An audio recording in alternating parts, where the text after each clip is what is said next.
വിഴിഞ്ഞം അന്താരാഷ്ട്ര തുറമുഖ പദ്ധതി യാഥാർത്ഥ്യമാകാൻ പോകുന്നു എന്നുള്ള വാർത്തകൾ ഒരിക്കൽ കൂടി സജീവമാകുന്നതിനിടയിൽ ആ പദ്ധതിക്കെതിരെ വിഴിഞ്ഞത്തെ 10,000-കണക്കിന് മത്സ്യത്തൊഴിലാളികളെയും ഈ കടലിലെ അളവറ്റ ജൈവസമ്പത്തിനെയും മുൻനിർത്തി ഉയരാൻ സാധ്യതയുള്ള ഒരു സമരത്തിൻ്റെ കാഹളവുമായി ഈ ആഴ്ചത്തെ കാഴ്ചപ്പതിപ്പ് നമ്മൾ ആരംഭിക്കുന്നു.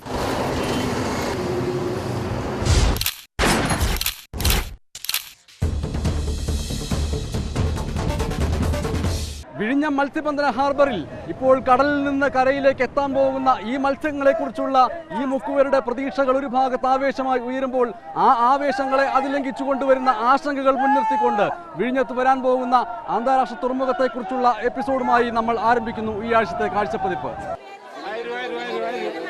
1050, 60, 70, 80, 90, 100, 100 രൂപ, 100 രൂപ, 110, 120, 150 രൂപ, 1160 രൂപ, 160, 70 രൂപ, 170, 180, 180, 90 രൂപ,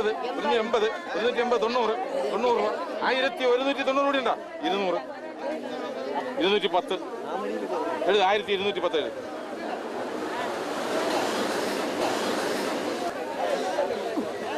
വിഴിഞ്ഞം മത്സ്യബന്ധന ഹാർബറിലെ ഒരു പ്രഭാതമാണ് ഇത്. രാവിലെ 5 മണിക്ക് ആരംഭിച്ച ലേലം വിളി ഇപ്പോൾ കഴിയാറായിരിക്കുന്നു. ലേലം വിളിച്ചെടുത്ത മത്സ്യങ്ങൾ പല ഭാഗങ്ങളിലായി മത്സ്യത്തൊഴിലാളികൾ, സ്ത്രീകളടക്കമുള്ളവർ വിറ്റുകൊണ്ടിരിക്കുന്നു. ചിലർ കുട ചൂടിക്കൊണ്ട് വിറ്റുകൊണ്ടിരിക്കുന്നു. വെയിലിനെ വകവയ്ക്കാതെ വെയിൽ കൊണ്ടുകൊണ്ട് മത്സ്യം വിൽക്കുന്നവരുമുണ്ട്. ഇത് വിഴിഞ്ഞത്തെ മത്സ്യ ഹാർബറാണ്. 50 വർഷം പഴക്കമുണ്ട്. ഈ 50 വർഷമായിട്ടും ഇവിടെ അടിസ്ഥാനപരമായ ഒരു വികസനവും വന്നിട്ടില്ല എന്നുള്ളതാണ് പ്രധാനപ്പെട്ട ഒരു കാര്യം.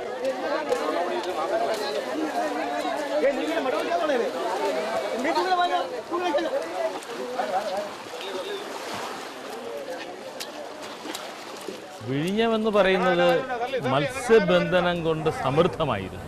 ഏതൊരു സമയത്തും മത്സ്യത്തൊഴിലാളികൾക്ക് സുഭിക്ഷമായ മത്സ്യം കിട്ടിയിരുന്ന ഒരു കാലഘട്ടമാണ് എൻ്റെ കുഞ്ഞുനാളിൽ എനിക്ക് ഓർമ്മ വരുന്നത്. അത്തരം മത്സ്യത്തൊഴിലാളികൾ കാലക്രമേണ പല കാരണങ്ങളുണ്ട്. വിദേശ മീൻപിടുത്ത കപ്പൽ കാരണം കൊണ്ടാവാം, പരിസ്ഥിതിക്കുണ്ടായ ദോഷം കൊണ്ടാകാം, കാലാവസ്ഥയിൽ വന്ന വ്യതിയാനം കൊണ്ടാകാം, പല കാരണങ്ങൾ കൊണ്ട് മത്സ്യസമ്പത്ത് ഗണ്യമായി കുറഞ്ഞു വന്നു. ഇവിടെ ഈ മത്സ്യബന്ധന തുറമുഖത്തിന് തുടക്കം കുറിച്ച് 50 കൊല്ലം പിന്നിടുമ്പോൾ ആ പദ്ധതി പൂർത്തിയായില്ല എന്നുള്ളത് ഒരു ദയനീയമായൊരു കാഴ്ചയാണ്.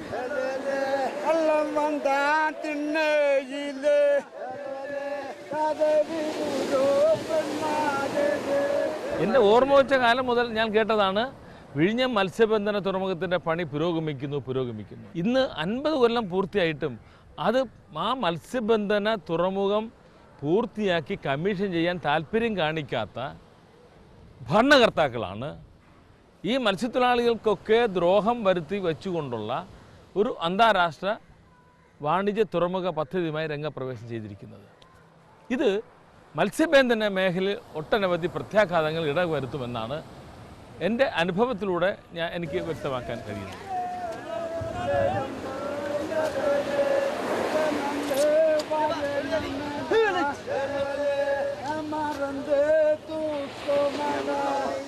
ഇവിടെ മത്സ്യബന്ധനത്തെ ആശ്രയിച്ച് ഉപജീവനം നടത്തുന്ന കമ്പവല തൊഴിലാളികളും ഒഴുക്കുവല ഉപയോഗിക്കുന്ന മത്സ്യത്തൊഴിലാളികളും പലയിനം മത്സ്യങ്ങൾക്ക് പലയിനം വലകൾ ഉപയോഗിക്കുന്നുണ്ട്. ഉദാഹരണമായി ഞങ്ങൾ ചാള പിടിക്കണമെങ്കിൽ ചാളവല, നെത്തോലി പിടിക്കണമെങ്കിൽ നെത്തോലി വല, അയില പിടിക്കണമെങ്കിൽ അയില വല തുടങ്ങിയ ഒഴുക്കുവലകൾ ഉപയോഗിക്കുന്ന മത്സ്യത്തൊഴിലാളികളെ സംബന്ധിച്ചിടത്തോളം ഒരു വാണിജ്യ തുറമുഖം ഇവിടെ വന്നാൽ ഈ കടലിൽ വല നീട്ടി വിടാൻ കഴിയാത്ത ഒരു സാഹചര്യം വരും. പിന്നെ ഒരു കാര്യമുണ്ട്, ഇവിടെ ഹാർബർ ഉണ്ടാക്കാമെന്ന് പറഞ്ഞിട്ടുണ്ട്. ഈ 7 കമ്പോലുണ്ട്. ഈ 7 കമ്പോലയും ഇവിടെ ഉപയോഗിക്കാൻ പറ്റില്ല. ഇവിടെ കമ്പോലൊന്നും ഇത് 7 ഉപയോഗിച്ച് കളയണം. എന്ന് വെച്ചാൽ ഇവിടെ നമുക്ക് ജോലി ചെയ്യാൻ പറ്റൂല. ഫിഷിംഗ് ഹാർബറോ പിന്നെ വാണിജ്യന്റെ ഹാർബർ ഏതെങ്കിലും ഹാർബർ വന്നാൽ ഇവിടെ മറ്റ് കമ്പോലം ഉളയ്ക്കാൻ വേണ്ടി സൗകര്യം കിട്ടില്ല. ഇത് അവരുടെ വകയാണ്. നമുക്ക് വല്ല ചെയ്യാൻ പറ്റുമോ? കപ്പലൊക്കെ വരുമ്പോൾ വല്ല നടക്കുമോ? ഒന്നും നടക്കില്ല. വലമുടി ഇടാൻ പറ്റില്ല.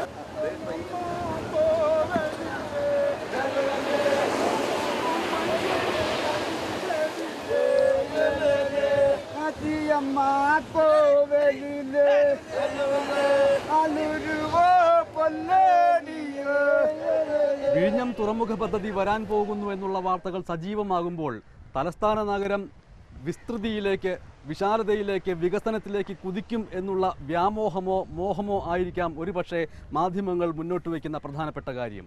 വിഴിഞ്ഞത്തിനപ്പുറമുള്ള ജനങ്ങളും ഒരുപക്ഷെ തിരുവനന്തപുരം നഗരം വികസനത്തിലേക്ക് കുതിക്കാൻ പോകുന്നു എന്നുള്ള തെറ്റിദ്ധാരണയിലേക്ക് എത്തിച്ചേർന്നു എന്നും വന്നേക്കാം. ചില പുരോഗമനവാദികളും അതുപോലെ തന്നെ ഈ വികസനം വേണമെന്ന് കാംക്ഷിക്കുന്ന ആളുകളും പറയുന്നത് അനുബന്ധ തൊഴിലുകൾ ധാരാളം കിട്ടുമെന്നാണ്. ഈ വാണിജ്യ തുറമുഖത്തിൻ്റെ കവാടം എന്ന് പറയുന്നത് മുല്ലൂർ ഭാഗത്താണ് വരുന്നത്. അങ്ങനെയാണെങ്കിൽ വിഴിഞ്ഞത്തെ ഏതെങ്കിലും ഒരു തൊഴിലാളിക്ക് ഈ വാണിജ്യ തുറമുഖത്തിലേക്കുള്ള കയറ്റിറക്കിന് പോലും സ്വാതന്ത്ര്യം ഉണ്ടാവില്ല എന്നാണ് ഞാൻ മനസ്സിലാക്കുന്നത്.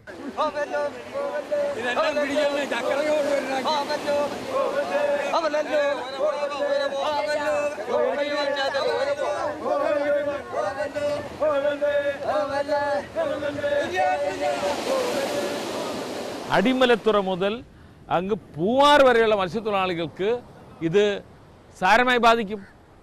ഈ പ്രദേശത്തൊക്കെ മത്സ്യബന്ധനത്തെ ആശ്രയിച്ച് ജീവിക്കുന്ന ആളുകളെ സംബന്ധിച്ചിടത്തോളം അവർക്ക് തൊഴിൽ നഷ്ടപ്പെടുമെന്നതാണ് ഞാൻ കണക്കാക്കുന്നത്. നിത്യവും 30 കപ്പലോളം വരുമെന്ന് അവർ അനുമാനിക്കുന്നു. ആ 30 കപ്പൽ ഇവിടെ നിരന്തരം സഞ്ചരിച്ചു കഴിഞ്ഞാൽ ആ കപ്പലുകൾ വരുന്നത് മൂലമുണ്ടാകാവുന്ന മാലിന്യങ്ങൾ, എണ്ണ തുടങ്ങിയ മാലിന്യങ്ങളൊക്കെ എവിടെ ഡെപ്പോസിറ്റ് ചെയ്യും എന്നതിനെക്കുറിച്ച് ഉത്തമ ബോധ്യമുള്ളവരാണ്. അവരെ സംബന്ധിച്ച് സാങ്കേതിക വാക്കുകൾ ഉപയോഗിച്ചല്ല അതിനെ വിശദീകരിക്കാൻ കഴിയുക. അവർക്ക് കടലിൻ്റേതായ ഒരു ഭാഷയുണ്ട്. കടലിനകത്ത് എത്രത്തോളം വലിയ സമ്പത്ത് ഒളിഞ്ഞിരിക്കുന്നു, അത് തകർക്കപ്പെടാൻ പാടില്ല എന്ന കാര്യത്തിൽ. നമ്മൾ പോകുന്നത് നിർദ്ദിഷ്ട ഹാർബറിലേക്ക് വ്യക്തമായ കാഴ്ച ലഭിക്കുന്ന ഒരിടത്തേക്കാണ്. ഈ പാറകളിലൂടെ നടന്നു വേണം അവിടെ എത്തിച്ചേരാൻ.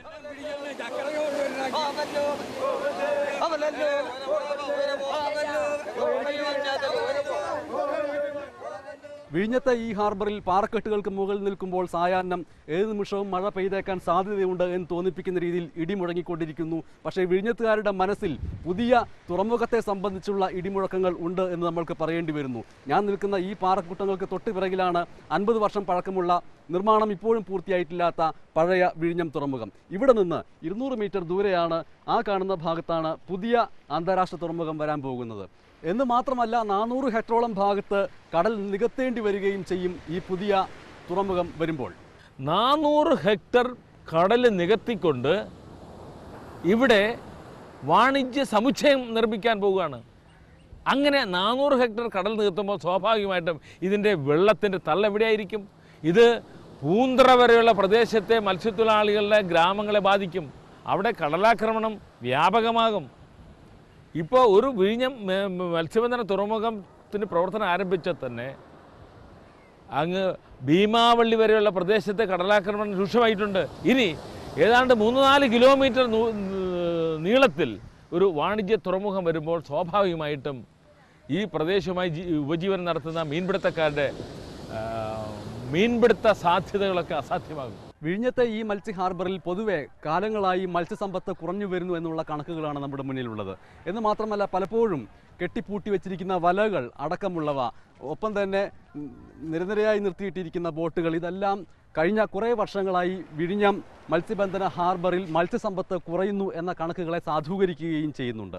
ലോകത്തിൽ ഏറ്റവും കൂടുതൽ മത്സ്യം ലഭിക്കുന്ന വാഡ്ജ് ബാങ്ക് എന്ന് പറയുന്ന മത്സ്യസങ്കേതം ഈ വിഴിഞ്ഞം കടലിലാണുള്ളത്.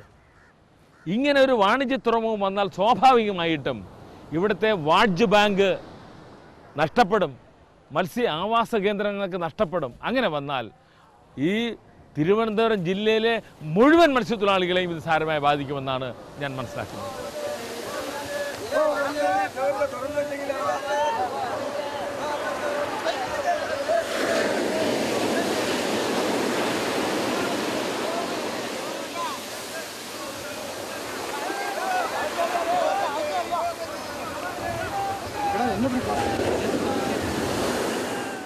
ഈ വാണിജ്യ തുറമുഖം നിർമ്മിക്കുന്നതിന് വേണ്ടുന്ന പാറയ്ക്കുള്ള ലഭ്യത എവിടെയാണ്?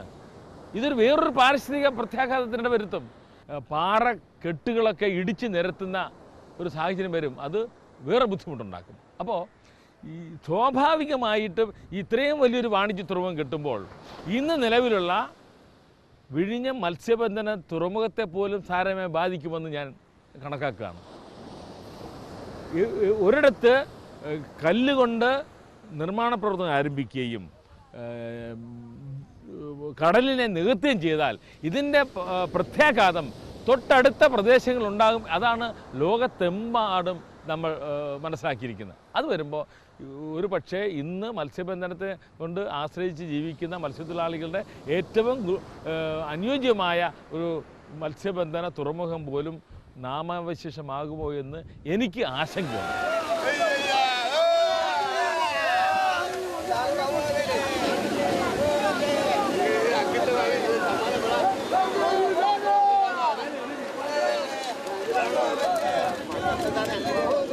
വിഴിഞ്ഞം അന്താരാഷ്ട്ര തുറമുഖം യാഥാർത്ഥ്യമാവുകയാണെങ്കിൽ ഈ വിഴിഞ്ഞം മത്സ്യബന്ധന ഹാർബർ അടക്കമുള്ള കടൽ മേഖലയിലും ഇതിനോട് ചേർന്ന പ്രദേശങ്ങളിലും ഉണ്ടാവാൻ സാധ്യതയുള്ള പാരിസ്ഥിതിക പ്രശ്നങ്ങൾ എന്തൊക്കെയാണ് എന്ന് പഠിച്ച പാരിസ്ഥിതിക ആഘാത പഠന റിപ്പോർട്ടിൻ്റെ വിശദാംശങ്ങൾ ഇപ്പോൾ പൊല്യൂഷൻ കൺട്രോൾ ബോർഡിൻ്റെ കൈവശമാണ് ഉള്ളത്. അത് മുൻനിർത്തിക്കൊണ്ട് ഒരുപക്ഷെ ഈ അടുത്ത നാളുകളിൽ പൊല്യൂഷൻ കൺട്രോൾ ബോർഡ് ഒരു പബ്ലിക് ഹിയറിംഗ് വിളിച്ചുകൂട്ടിയേക്കാം. പരിസ്ഥിതി മന്ത്രാലയം ഇത്തരം കാര്യങ്ങളെക്കുറിച്ച് കൃത്യമായ മത്സ്യത്തൊഴിലാളികളിൽ നിന്നും സാധാരണ ജനങ്ങളിൽ നിന്നും കടലുമായി ബന്ധപ്പെട്ട ആളുകളിൽ നിന്നും അഭിപ്രായം ആരായാതെ ചില തൽപര കക്ഷികളുടെ മാത്രം താല്പര്യങ്ങൾ സംരക്ഷിച്ചുകൊണ്ടുള്ള നിലപാടെടുക്കരുത് എന്നാണ് പരിസ്ഥിതി മന്ത്രാലയത്തോട് അഭിപ്രായപ്പെടുവാനുള്ളത്.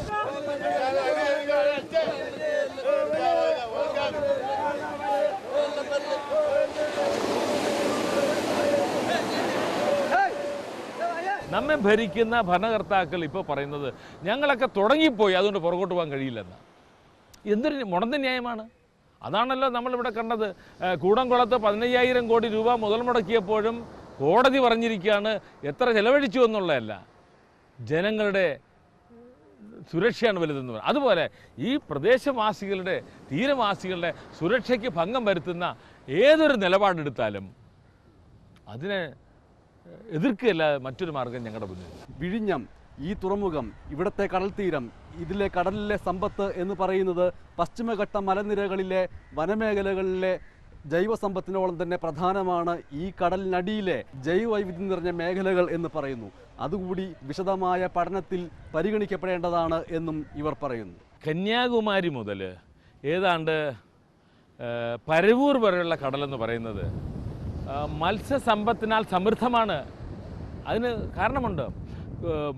പവിഴപ്പുറ്റുകളും അതുപോലെ തന്നെ കടൽ ചെടികളും ഒക്കെ ഉള്ള ഒരു ജൈവ വൈവിധ്യമടങ്ങുന്ന കടലാണ് വിഴിഞ്ഞം കടൽ എന്ന് ഞാൻ പറയും. ഇതിന് ശാസ്ത്രജ്ഞന്മാർ തന്നെ പറഞ്ഞിരിക്കുന്നത് ഏറ്റവും കൂടുതൽ മത്സ്യസങ്കേതമുള്ള പ്രദേശമാണ് വിഴിഞ്ഞം കടലെന്ന് പറയുന്നുണ്ട്, വാഡ്ജ് ബാങ്ക്. അപ്പോൾ ഈ വാഡ്ജ് ബാങ്ക് തന്നെ തകരാറിലാകുമെന്നാണ് ഞാൻ ഇതിലൂടെ മനസ്സിലാക്കുന്നത്. അപ്പോൾ അങ്ങനെ ഇതിനെ തടസ്സം സൃഷ്ടിക്കുന്ന നിലയിലേക്ക് വന്നാൽ നമുക്ക് ഒട്ടനവധി ബുദ്ധിമുട്ടുണ്ടാകും. അതുകൊണ്ട് കടലിൻ്റെ പരിസ്ഥിതി സംരക്ഷിച്ചുകൊണ്ട് മത്സ്യത്തൊഴിലാളികളുടെ മീൻപിടുത്തം നിലനിർത്തിക്കൊണ്ട് സ്ഥായിയായി മത്സ്യത്തൊഴിലാളികൾക്ക് നിലനിൽക്കത്തക്ക രീതിയിലുള്ള സംവിധാനങ്ങൾ ഏർപ്പെടുത്തിക്കൊണ്ടുള്ള ഒരു വികസന കാഴ്ചപ്പാടായിരിക്കണം നമ്മുടെ ഭരണകർത്താക്കൾക്ക് ഉണ്ടാകേണ്ടത്.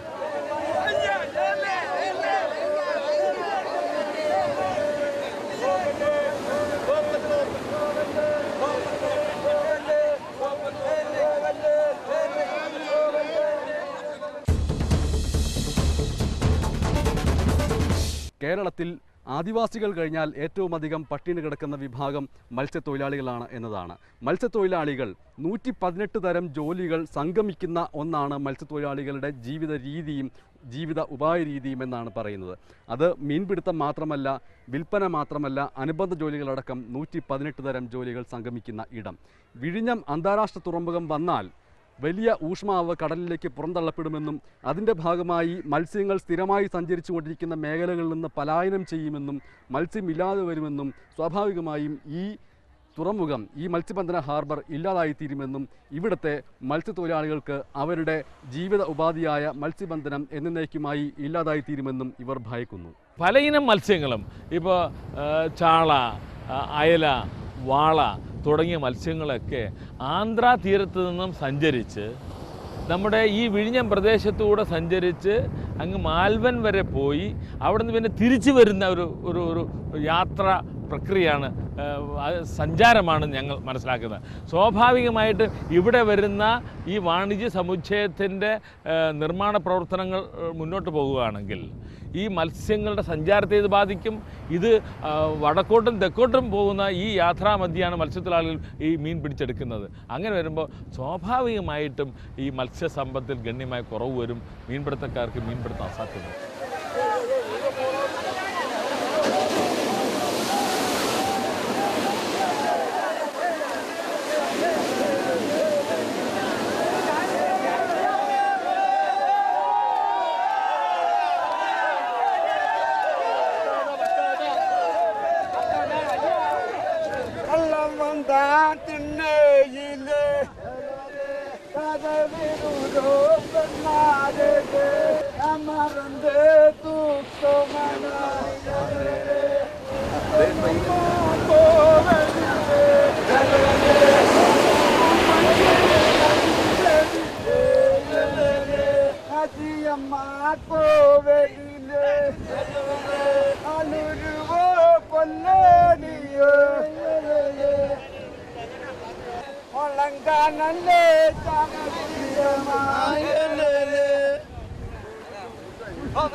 വിഴിഞ്ഞത്തെ ഈ മത്സ്യബന്ധന ഹാർബറിൽ 50-ലധികം മത്സ്യത്തൊഴിലാളികൾ 3 മണിക്കൂറിലധികം സമയമെടുത്ത് കടലിൽ വല ഇട്ട് അത് വലിച്ചെടുത്ത് പുറത്ത് കൊണ്ടുവന്നപ്പോൾ കാണുന്ന കാഴ്ച 1000 രൂപയിൽ താഴെ വിലയുള്ള നത്തോലി എന്ന ഇനത്തിൽപ്പെട്ട മത്സ്യത്തെ മാത്രം കിട്ടി എന്നുള്ളതാണ്. ഈ 1000 രൂപ 50 പേർക്ക് വീതിച്ചെടുക്കേണ്ടിയിരിക്കുന്നു. ഇതാണ് നിലവിൽ വിഴിഞ്ഞം മത്സ്യബന്ധന ഹാർബറിലെ അവസ്ഥ. ഇതിനു പുറമെ പുതിയ അന്താരാഷ്ട്ര തുറമുഖം അവിടെ വരികയാണെങ്കിൽ ഇപ്പോൾ ലഭിച്ച അത്രയും പോലും മത്സ്യം ലഭിക്കില്ല എന്നാണ് ഇതുവരെയുള്ള കടലിലെ അനുഭവ സമ്പത്ത് വെച്ച് ഈ മത്സ്യത്തൊഴിലാളികൾ പറയുന്നത്. ഇവിടെ വാണിജ്യ ഹാർബർ ആയിക്കഴിഞ്ഞാൽ കപ്പൽ വന്ന് നങ്കൂരയിട്ട് കിടക്കും. ഒഴുക്കെന്ന് പറയുന്നത് നമ്മൾ ഉദ്ദേശിക്കുന്ന രീതിയിലല്ല. ശക്തമായ ഒഴുക്ക് വരുമ്പോഴത്തേക്ക് ഇളുത്ത് ഈ നങ്കൂരങ്ങളിൽ തടഞ്ഞ് മത്സ്യത്തൊഴിലാളികളുടെ വല മുറിഞ്ഞു പോകാൻ സാധ്യത ഉണ്ട്. എന്നിട്ട് പിന്നെ കപ്പൽ വരുമ്പം ഓളങ്ങളിൽ മറിഞ്ഞ് തൊഴിലാളിക്ക് അപകടം ഉണ്ടാകാൻ സാധ്യത ഉണ്ട്. വലിയ മീനുകളുടെ ആവാസ കേന്ദ്രമാണ് ഇത് നശിക്കും. ഇന്ന് ചുപ്പിയെടുത്ത് ജീവിക്കുന്ന ആളുകൾ അനേകമുണ്ട്. ഇത്രയും ഉള്ളിലോട്ട് ഇവർ കടൽ നീട്ടി പോകുമ്പോഴത്തേക്ക് കടലിൻ്റെ പ്രകൃതി തന്നെ എങ്ങനെ വരുമെന്നുള്ളത് ആർക്കും ഉറപ്പ് പറയാനില്ല. പിന്നെ കുറേ വെള്ളച്ചട്ടക്കാരന്മാർ വരട്ടെ ഇന്നുള്ള മത്സ്യത്തൊഴിലാളി ഇങ്ങനെ കമുത്തി മറിച്ചുകൊണ്ട് എല്ലാ മത്സ്യത്തൊഴിലാളിയുടെ മക്കൾക്ക് ഈ ഹാർബറിനകത്ത് പണി കിട്ടുമെന്ന് പറയുന്നു. ഞങ്ങൾക്കൊന്നും ഉറപ്പില്ല. ഈ അക്ഷരാഭ്യാസം ഇല്ലാത്ത മത്സ്യം മാത്രം പിടിച്ച് ജീവിക്കുന്ന തൊഴിലാളി എവിടെ പോകും? ഇവർക്ക് എന്താണ് തൊഴിൽ? ഇതിനകത്ത് എന്ത് തൊഴിലുറപ്പ്? അങ്ങനെ ഒരു വാഗ്ദാനവും ഇല്ല. വിഴിഞ്ഞം തുറമുഖം വന്നാൽ ഈ വെള്ളമുടുപ്പുകാരൻ 4 പറയുന്നതല്ല, മത്സ്യത്തൊഴിലാളി വർഗം ഈ പറഞ്ഞ പോലെ മത്സ്യത്തൊഴിലാളികളെ സ്ത്രീകളെ വിറ്റ് ജീവിക്കേണ്ടി വരും. അതുകൊണ്ട് അതിന് ഞങ്ങൾ സമ്മതിക്കില്ല.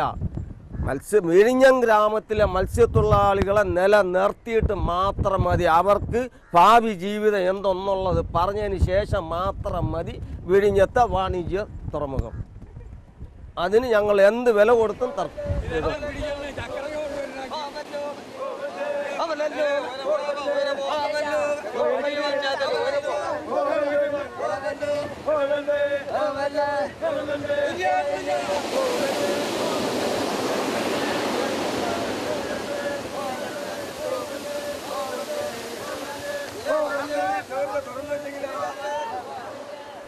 വിഴിഞ്ഞം തുറമുഖത്തെ ഓലക്കുടിലുകൾ പോലെ നിർമ്മലവും ചെറുതുമായ ലളിത ജീവിതങ്ങളെക്കുറിച്ച് പറഞ്ഞുകൊണ്ട് വരാൻ പോകുന്ന അന്താരാഷ്ട്ര വാണിജ്യ തുറമുഖത്തെക്കുറിച്ച് വിശദീകരിച്ച കാഴ്ചപ്പതിപ്പിൻ്റെ ഈ എപ്പിസോഡിനെക്കുറിച്ചുള്ള നിങ്ങളുടെ സ്നേഹങ്ങളും നിർദ്ദേശങ്ങളും എതിർപ്പുകളും ശകാരങ്ങളും ഞങ്ങളെ അറിയിക്കുക.